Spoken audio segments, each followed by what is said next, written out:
Olá, alunos da primeira série do ensino médio.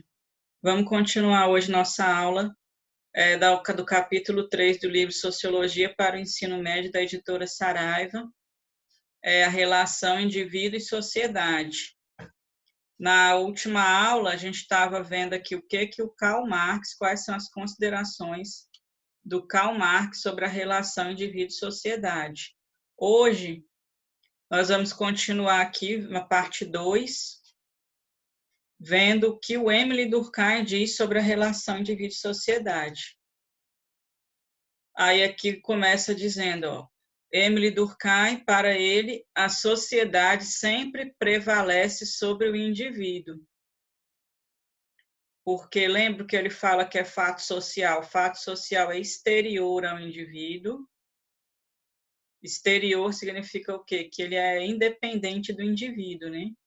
Ele já existe antes da existência do indivíduo e vai continuar existindo depois que acabar a existência do indivíduo. Então, ele prevalece, ele é maior, o social é maior que o individual. Aí, o indivíduo dentro do grupo social, ele vai ter que seguir as regras, as normas, os costumes e as leis. E aí ele vai se integrar à chamada consciência coletiva, que é compartilhado na sociedade, né? Essas normas, costumes e leis são compartilhadas na sociedade. Aí o Émile Durkheim fala, quem faz esse papel de reunir todos esses elementos, essas normas, sustentar essas normas e fazer que elas sejam permanentes, são as instituições sociais, principalmente a família, a escola, o sistema judiciário e o Estado. Então, por exemplo, se a pessoa ela não vai seguir as leis estabelecidas, ela não vai agir da forma estabelecida, ela vai ser o quê? Ela vai sofrer a coerção, que é a repreensão, punição, né? Dependendo da falta que ela cometer. Por exemplo, se ela infringir uma lei, vai ser punido, né, pelo sistema judiciário. Mas e se ela agir diferente do grupo social? Ela vai ser repreendido pelo olhar dos outros, por coisas que as pessoas vão falar, né, pela forma de ser tratada. Tudo isso você vai fazer o quê? Vai estar coagindo ela a voltar a se integrar e a seguir o comportamento determinado pela sociedade. Então, Émile Durkheim diz aqui, que o indivíduo ele é condicionado e controlado pelas instituições. Condicionado e controlado. Então, condicionado quer dizer que uma parte das ações dele já estão pré-determinadas para ser de determinada forma, né? De acordo com a vida comunitária. O Émile Durkheim diz que o processo de socialização que começa na família, que a família é a instituição socializadora informal. Quando a gente nasce, já começa o processo de socialização. Por exemplo, já te dão um nome, né? Esse nome tem a ver com o quê? Com as expectativas que a sua família tem para você. Aí eles vão comprar suas roupas, as primeiras roupas, né? Tudo vai ser já condicionado para aquela criança crescer dentro de uma determinada norma, né? Que a família vai impor e também a sociedade.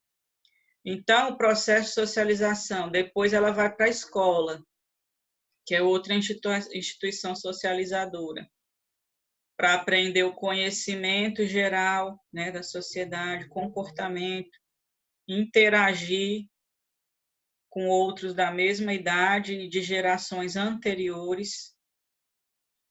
Aí o Émile Durkheim diz, nesse processo de socialização é que é disseminada as normas e valores gerais da sociedade e onde vai ter a difusão das ideias, que vão formar um conjunto homogêneo, que é o que ele chama de consciência coletiva. Para que serve essa consciência coletiva? Para que aquela comunidade seja integrada e se perpetue no tempo. O que é perpetuar no tempo? Ela existe, a sociedade existe antes da existência do indivíduo e depois da existência dele. Por isso que o fato social é exterior, né? Quando a criança nasce, já existia todo o grupo social, toda a sociedade estabelecida. Então, ela antecede a nossa existência e depois ela precede a nossa existência, porque quando a pessoa acabar a existência do indivíduo, a sociedade continua existindo. E as gerações anteriores passam essas normas sociais para as gerações posteriores, as gerações novas. Esse que é o processo que o Émile Durkheim fala, isso que é a educação, né? É a geração anterior ensinar as normas sociais para a geração nova. Né? Aí vai passando e vai se perpetuando no tempo. Vai continuando aquela tradição, né? Isso que é a tradição. A gente fala assim, isso é um comportamento tradicional. Ele vem passando de gerações, né? De geração para geração. Agora, o Émile Durkheim, ele é considerado, então, um autor chamado holista, que ele fala que o todo, o social, prevalece sobre o individual. Agora vamos ver o Max Weber. Para ele, a sociedade existe concretamente, mas não é externa ao indivíduo e não está acima do indivíduo. Então, ela não prevalece sobre o indivíduo. Porque o Émile Durkheim, o Max Weber cria o conceito de ação social. Então, o conjunto das ações dos indivíduos se relacionando é que constituem a sociedade. Então, o indivíduo e as motivações vão levar ele a agir, e isso que forma a sociedade, vários indivíduos praticando as suas ações sociais. Aqui ele fala, conceito básico para Weber é o de ação social, entendido como o ato de alguém se comunicar, se relacionar, tendo expectativas sobre as ações dos outros.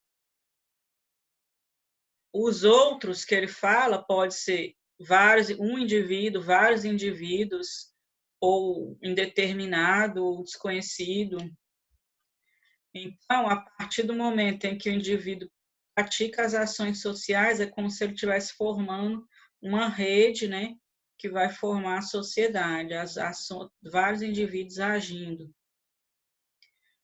Aí ele fala que as ações, elas podem ser 4 tipos.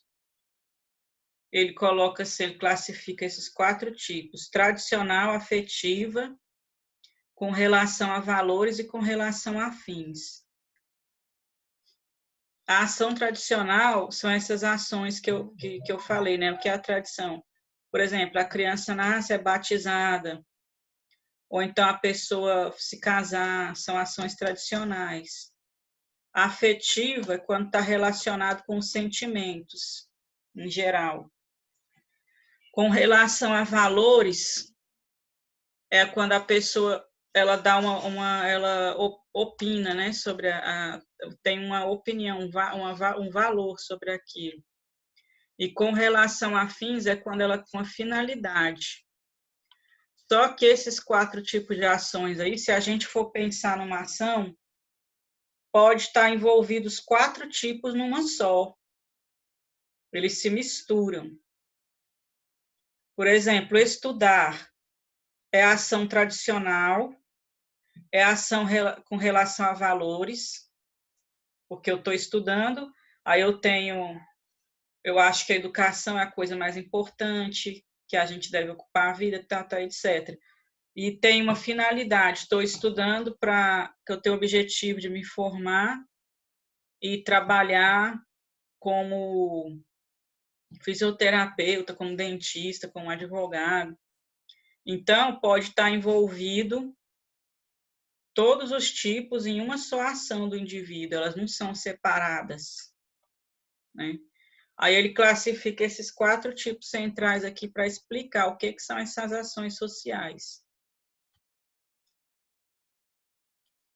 Aí aqui mais um. Para o sociólogo, as normas e os costumes e as regras sociais estão internalizados no indivíduo, já está internalizado no indivíduo, e ele escolhe a conduta e o comportamento dependendo de cada situação.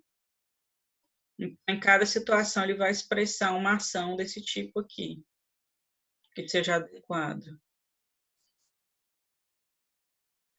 Então, por aqui eu vou parar com esse texto aqui nosso da relação indivíduo e sociedade. Até a próxima. Tchau.